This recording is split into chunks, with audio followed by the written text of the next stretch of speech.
Grazie. Grazie.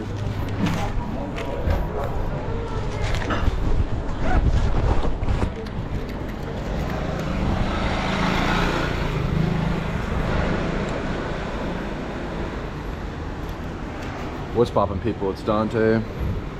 Move. The movement of your physical body, right? Outside for the maximum amount of time that you can spend, right? Maximal sun exposure, maximum time outside, moving, right? Standing, sitting with intention, right? I think that this is extremely critical. Shoulders back, head up, right? Open your chest. Like the simple things that go overlooked in terms of physiology, I believe are insanely critical. All you have to do is look around and see your peers and recognize that you know, I don't know if anyone's like standing and walking enough because everyone's kind of hunched over. Maybe we're morphing too much with the technology as well. Don't really know. I mean, here's an example, right? Hold the phone up to your head. Right, when you're using a cell phone, don't hold it down here, but like pull it up to your face. That way you don't have to hunch over. Simple tip: how to use a cell phone with Dante. Just throw it away, right? Just don't use it at all. Or if you have it on you, just keep it in airplane mode and just don't touch it. That's what I like to do personally. You know, when you're outside, you're outside. When you're inside, you're inside. That's when you can maybe use the phone. I don't like using it outside. Very rare occasions. Depends, right? Just not a fan.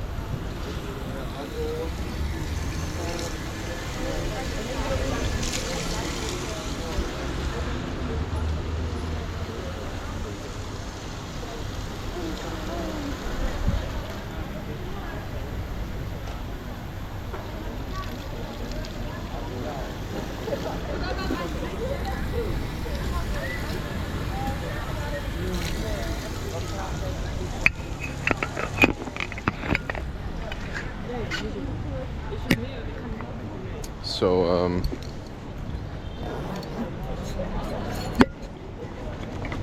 pigeons, baby. The pigeon pose. I like doing the pigeon pose every morning. I think that it's good because it works your like hip mobility, I think. Look, I'm no like yoga master or whatever. I just know that it works for me. It's like stretching your legs, your hips. Yeah, there's something about the pigeon pose. There's something about pigeons in general that I absolutely adore. Majestic creatures, pigeons. Absolutely majestic.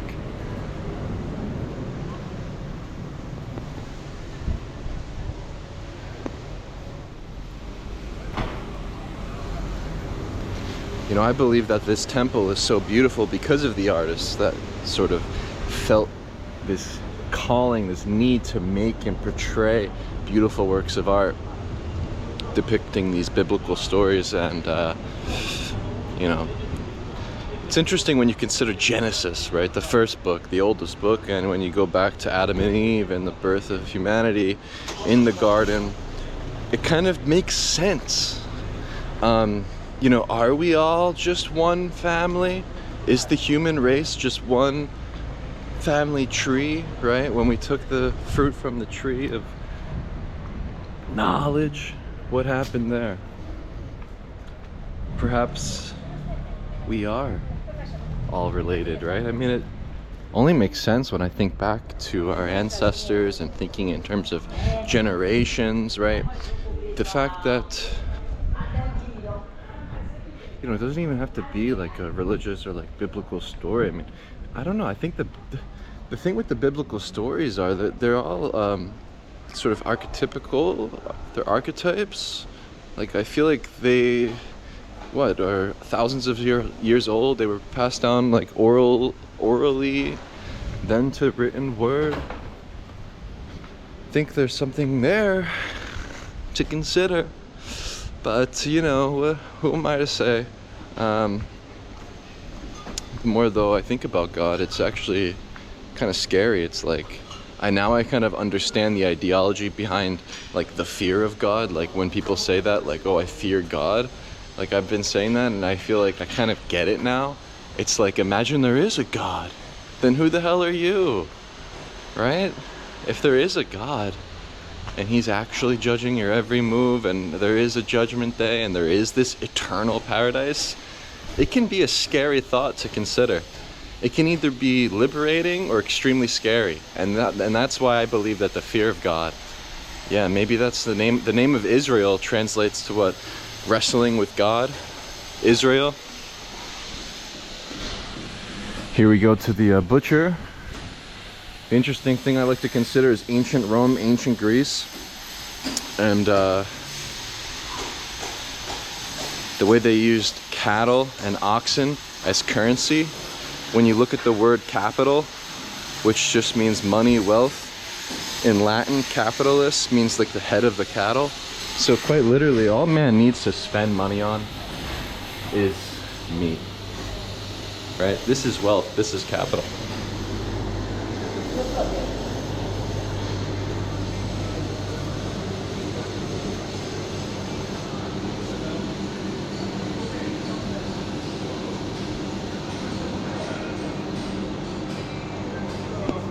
Ancient Rome, like I just like thinking and considering like I'm still living in the ancient world, just for fun, you know, why not? I'm in Rome after all.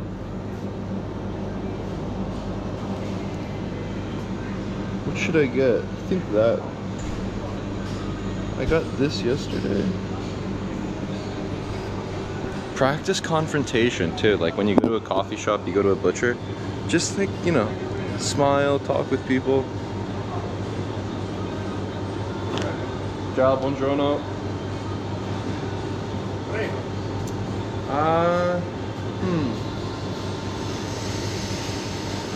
Questa stesso? Sì, sì. Sì? Questo buono, tutto buono. Buona, sì, ok. Soprattutto questa più buona. Ok, 1 chilo. Grazie. Tini steak? Sì, thin stick, yeah. Ah, mi piace la bistecca nella macelleria più di la supermercato, sì. Così? Fantastico.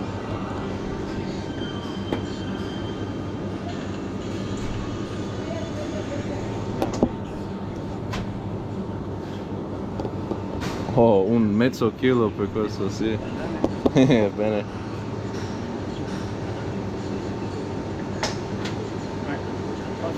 Un poco per 1 chilo. If it's okay. Va bene. Grazie.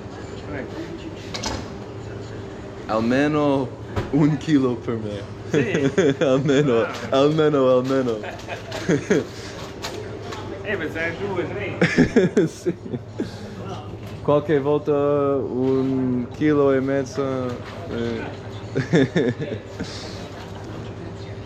La bistecca fiorentina.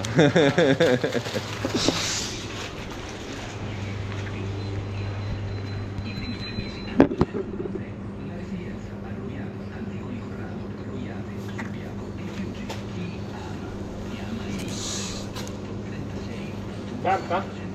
Ah sì, sono a mangiare come imperatore. Imperatore.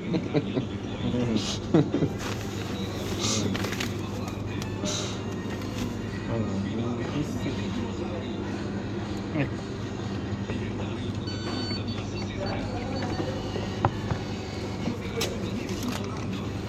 A posto. Grazie mille. Grazie, prego.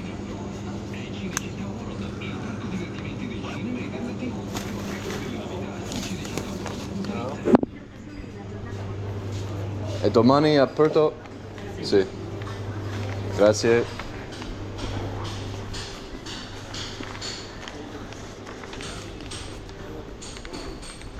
Ciao.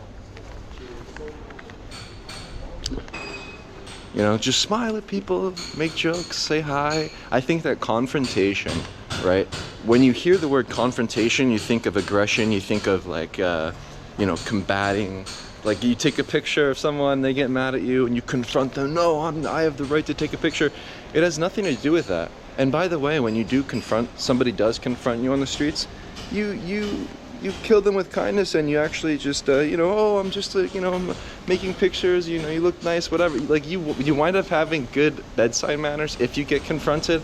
But the irony is you never do get confronted when you use a Rico, because you just like blend in so much. But when I think of confrontation, I think of genuinely just greeting shop owners when you go to the coffee shop. Like these guys at the coffee shop that I go to every morning, they give me what I want, a double espresso, without me even having to communicate with them. I go in there, smile, you know. If you go into the coffee shop with AirPods in, I mean, what are you doing? Leave the AirPods at home, confront people more. It's not gonna hurt anyone. We live in this world where people are so afraid of confrontation. I believe truly that the future is social skills and being confident, being courageous, and being able to have conversations with people in the physical flesh. The more that we're the more that we're phoning in, and the more that we're using Zoom and like laptops and technology to communicate, I believe that communication in the physical flesh will forever be supreme. So just practice confrontation. You know, even if you just go to the coffee shop, just go there without headphones on, right? All right, let me go drop off Emperor Dante's meat delivery.